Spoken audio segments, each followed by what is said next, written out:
façon, en jouant tous les 3 jours comme là, forcément on est obligé d'amener, quoi qu'il arrive, on aurait amené de la fraîcheur un petit peu, on n'aurait pas modifié les 11, ça aurait été débile, surtout que les résultats sur les 2 derniers matchs sont positifs. Donc quand c'est comme ça, on essaye de changer le moins de choses possible. Après, forcément, on savait que déjà que Zinedine Ferrat serait suspendu et qu'on aurait besoin de faire tourner. On a Naomi Chi qui n'est pas qualifié pour ce match.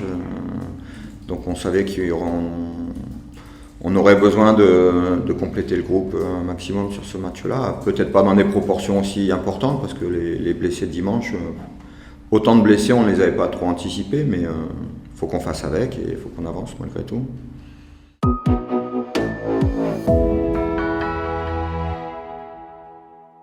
Moi, en tout cas, de mon côté, je fais tout pour qu'il n'y ait pas de pression. Voilà. Parce que la pression, pour moi, ça engendre ça peut engendrer des blocages, ça peut engendrer des peurs, des doutes et tout ça. Et je fais tout, vraiment tout, pour enlever la pression. On essaye d'orienter les choses différemment. Voilà, ça a plutôt bien fonctionné sur les premiers matchs, mais encore une fois, il faut que ça dure sur la durée, quoi. Il n'y a rien d'acquis, il n'y a rien de... L'équilibre est fragile, donc voilà, il faut garder ce qui fonctionne bien et rester sur essayer d'améliorer, parce qu'il y a encore des choses à améliorer, beaucoup de choses à améliorer, donc on reste là-dedans, voilà, les contenus. Si on propose des bons contenus avec une unité, une solidarité, comme on montre ces derniers temps, on aura des résultats. Non, pas une pression supplémentaire. Comme j'ai dit, il faut jouer libéré, avec les mêmes contenus qu'on a mis sur les derniers matchs. Et on sait qu'il va falloir être solidaire, il va falloir être un groupe soudé et que tout le monde sera important. Donc il faut continuer quand même sur les derniers matchs.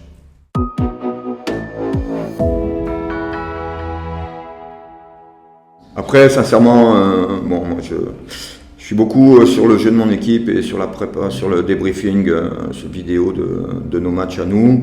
Les matchs de l'adversaire, c'est le staff qui s'en occupe, donc ils m'ont montré le montage qu'ils ont fait. Donc, et puis j'ai vu des matchs de Lorient aussi à la télé un petit peu, donc voilà.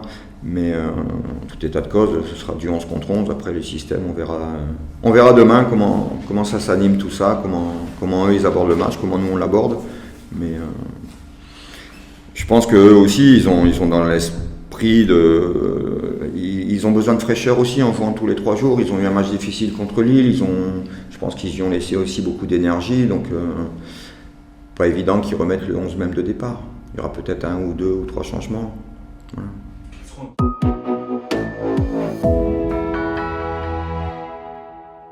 C'est pas parce que vous êtes petit que vous n'êtes pas bon de la tête. Je pense au petit Guessoum qui est pas très grand, mais il saute vachement haut, il a un très bon jeu de tête. Et moi je préfère avoir des défenseurs qui vont vite, et ils ont cette qualité de vitesse.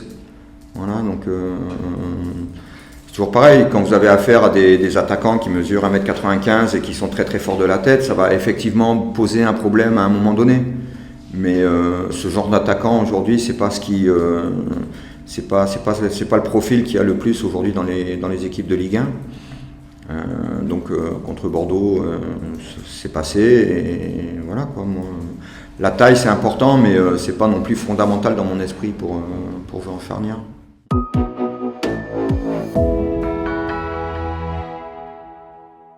Pas vraiment en fait. Non, sincèrement, je prends plaisir à venir au centre d'entraînement tous les jours, parce que je me régale avec le staff et puis avec les joueurs. Et puis quand il y a des victoires, forcément ça adoucit les choses, parce que le métier d'entraîneur aujourd'hui est quelque chose de très impactant, quoi. C'est très prenant, ça prend une énergie folle, dans l'état d'esprit, on est toujours en train de penser à qu'est-ce qu'on va faire à l'entraînement, comment on peut préparer le match au mieux, comment gérer tel joueur, comment gérer la blessure de tel autre, comment préparer le déplacement dans 15 jours là-bas. Enfin, c'est du H24, quoi. Et du H24, c'est pas évident.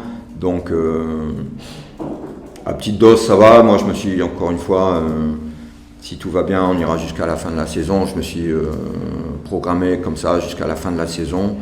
Et puis comme ça, je sais que là, il y en a pour 3 mois. Pendant 3 mois, j'ai la tête dans le guidon, je pédale comme un dingue. Et puis dans 3 mois, j'irai à la mer me reposer ou à la montagne me reposer et puis me ressourcer. Mais d'ici là, voilà, je sais que c'est le prix à payer. Après, je prends pas un plaisir immense même à la nuit, à penser, à me réveiller, à penser comment Briançon, sa cuisse, putain, merde.